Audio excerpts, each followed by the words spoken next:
Souvent, ça m'arrive de penser à quand je vais mourir. Souvent, ça m'arrive de penser à quand je vais laisser la terre, mes frères, ma famille et tout. Et quand même, je pense que ça peut être dans 70 ans, dans 80 ans, je commence à m'inquiéter parce que je n'ai pas la paix. Je n'ai pas l'assurance de où j'irai lorsque je vais mourir. C'est vrai, j'ai accepté Jésus. C'est vrai, je m'en vais à l'église et tout.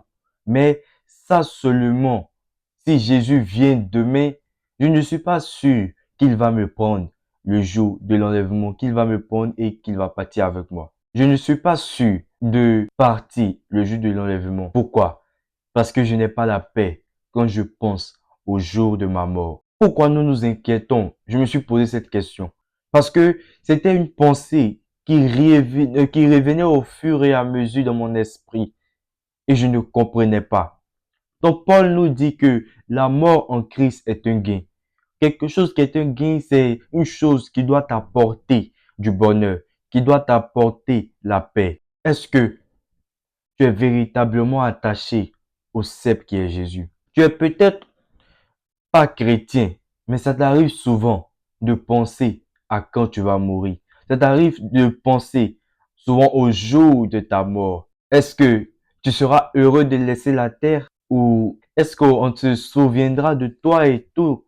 J'ai vu les gens aussi relire des hôpitaux heureux qui disaient que tout allait bien par la grâce de Dieu, que tout va aller. Mais malheureusement, ils sont partis. Et ces gens-là, pour moi, c'est eux qui ont vaincu la mort. Ah, si notre Dieu, le Seigneur Jésus, a vaincu la mort, vous savez, vaincre la mort, c'est quoi? C'est ne pas avoir peur de mourir.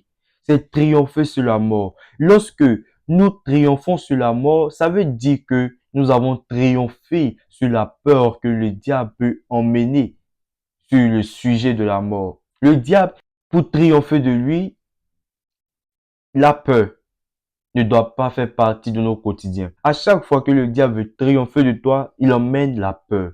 Quelqu'un qui n'a pas peur de la mort, c'est quelqu'un qui a triomphé de la mort. Jésus est parti jusqu'à la croix. De sa naissance, il a su qu'il devait être crucifié. Il n'a pas refusé cette crucifixion. Il est allé jusqu'au bout. Regardez les généraux que nous connaissons. Ils n'avaient pas peur. Ils n'avaient pas peur. Même au dernier jour de leur vie, ils étaient heureux. Ils partageaient encore la bonne nouvelle. Ils manifestaient encore Christ. Dans leur chambre, ils manifestaient Christ. Sur leur lit, ils manifestaient Christ. Dans leur chaise roulante, ils manifestaient Christ.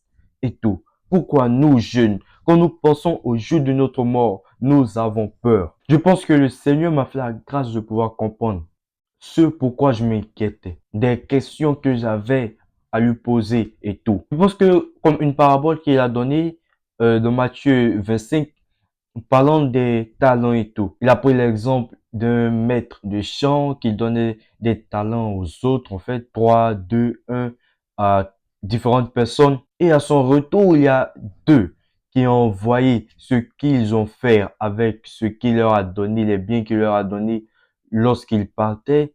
Et ils ont produit quelque chose d'agréable. Un autre, il n'a rien produit avec ce qu'on lui a donné, le peu qu'on lui a donné, il n'a rien fait avec et tout. Et le maître n'était pas du tout content. Ça pouvait être moi. Je n'allais même pas venir devant le maître. J'allais donner à un de mes amis pour qu'il parte avec ce que le maître m'a donné. C'est comme ça. Nous aussi. Nous savons que nous avons reçu quelque chose. Et nous nous disons, mais qu'est-ce que nous allons partir montrer au jour du jugement? Quels sont les fruits que nous avons à apporter? Quels sont les fruits que nous allons porter jusqu'au ciel pour montrer à notre Père? Nous savons au fond de nous que nous n'avons aucun fruit. Nous n'avons produit aucun fruit. Et pour cela, notre homme intérieur, notre esprit, le souffle de Dieu qui est à l'intérieur de nous, s'inquiète. Et c'est ce que nous ressentons. Parce que nous savons que nous vivons une vie, mais nous ne vivons pas le but pour lequel nous sommes sur la terre. La Bible dit dans Jean 15, à partir du verset 1 jusqu'au verset 2, je suis le vrai cep et mon père est le vigneron. Tout sarment qui est en moi et qui ne porte pas du fruit, il le retranche.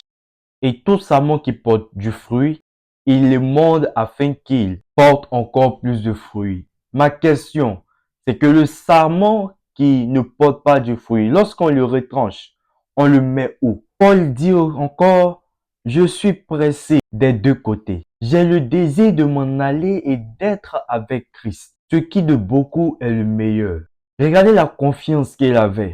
Il était pressé de mourir. Il voulait aller vers le maître. Ah, vous savez pourquoi Paul était pressé? C'est parce que Paul, il avait l'assurance, il avait confiance aux œuvres qu'il avait produites. Il dit, par la grâce de Dieu, je suis ce que je suis et sa grâce envers moi n'a point été vaine. Loin de là, j'ai travaillé que tous. Non pas moi toutefois, mais la grâce de Dieu qui est avec moi. Ce que je veux dire, c'est que nous sommes des hommes. Nous sommes appelés à porter et à produire plus de fruits. Quelqu'un qui ne porte pas de fruits n'est pas une personne importante. Maintenant, je vais parler de quelque chose encore. Toutes les actions qu'un homme fait sur la terre, c'est dans le but d'avoir la paix. Quelqu'un achète une maison, c'est dans le but d'avoir la paix. Quelqu'un achète une voiture, c'est dans le but d'avoir la paix. Quelqu'un construit des immeubles, quelqu'un bâtit une entreprise, tout ça, c'est dans le but d'avoir la paix. Je ne dis pas que ces choses ne sont pas importantes, elles sont très importantes pour notre vie sur terre, pour notre satisfaction. Mais est-ce que ces choses-là vont nous suivre à la fin de nos jours? Elles nous apportent la paix, mais elles sont éphémères. Les seules choses qui laissent des traces sur la terre lors de notre mort, ce sont les œuvres que nous avons produites. Il y a des hommes, d'abord comme Jésus, c'est grâce à ses œuvres que nous le connaissons jusqu'à aujourd'hui. Il y a des hommes comme Paul, Pierre, Jean, les apôtres et tout. C'est grâce à leurs œuvres que nous les entendons jusqu'à aujourd'hui. Il y a des hommes comme Tibi Joshua. C'est grâce à leurs œuvres que nous les connaissons jusqu'à aujourd'hui. Il y a des hommes comme Benson Idahosa. C'est grâce à leurs œuvres que nous les connaissons aujourd'hui. Il y a des femmes comme Catherine Kuhlman. C'est grâce à leurs œuvres que nous les connaissons jusqu'à aujourd'hui. Il y a des hommes, des présidents et tous ceux qui sont passés dans les États. C'est grâce à leurs œuvres que nous les connaissons jusqu'à aujourd'hui. Ce n'est pas ce que nous avons qui est le plus important, mais c'est ce que nous donnons qui est le plus important. Ce que nous achetons, ce que nous possédons, tout ça, ça n'affecte pas la vie des autres. C'est lorsque notre lumière, lui, et affecte la vie des autres, c'est là que nous sommes en train de faire quelque chose de merveilleux. Dieu nous dit dans Marc 8 à partir du verset 36, et à quoi sert-il à un homme de gagner le monde s'il perd son âme? Si tu veux gagner le monde, il faut perdre ton âme. Ton âme, c'est quoi? Ce sont tes désirs, ce sont tes émotions, ce sont tes volontés, tout ce que tu veux.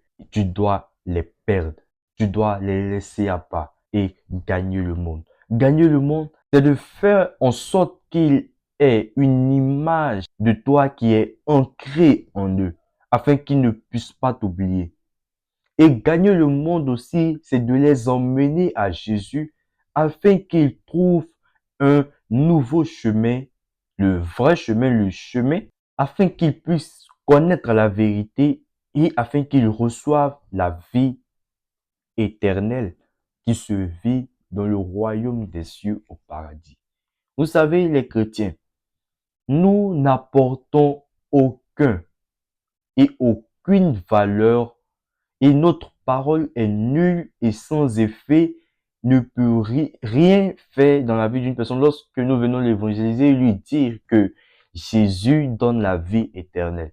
Parce que tout homme a une vie éternelle. Mais c'est où il va passer cette vie éternelle-là qu'il ne sait pas. Je vais dire encore quelque chose. Si tu as peur de mourir demain, c'est que tu ne sais pas vraiment où tu vas aller. La peur que tu as de la mort, ça prouve que lorsque tu vas mourir, c'est en enfer que tu dois aller. Parce que ton âme n'est pas témoin même pour aller au paradis. Ton âme n'a pas encore le passeport, n'a pas encore le visa pour aller. Le citoyen américain est plus à l'aise, n'a pas peur de prendre un billet, son passeport, d'aller à l'aéroport et de rentrer aux États-Unis. Parce qu'il sait qu'il est américain. Tout étranger même, tout étranger qui vit dans un pays n'a pas peur de rentrer dans lui-même son propre pays. Il sait qu'il n'a pas peur, il sait que rien ne va lui arriver. Il a son passeport.